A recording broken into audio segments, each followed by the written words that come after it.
मग बाबासाहेबांचं नाव आहे जो संविधानाला कारणीभूत आहे त्याला तुम्ही संपवायला निघालाय. पालकमंत्र्यांची फार मोठी चूक आहे मॅडम, माफी मागणार नाही, पण पालकमंत्र्यांची चूक पदरात घ्यावी.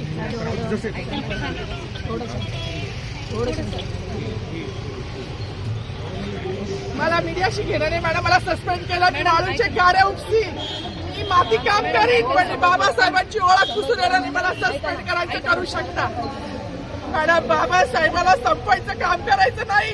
26 जानेवारी 15 ऑगस्ट मध्ये मी नाही मानत, पण लोकशाही मॅडम तुम्ही सुद्धा संविधानामुळे आहात, पालकमंत्री सुद्धा पालकमंत्री संविधानामुळे आहे.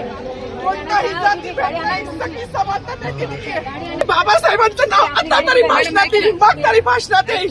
ज्या लोक संविधानाला लोकशाहीला कारणीभूत नाही त्यांची नावं वारंवार घेतली गेली, मग जो संविधानाला कारणीभूत आहे तो प्रजासत्ताक दिनाचा जो मानकरी आहे त्याचं नाव भाषणात का नाही.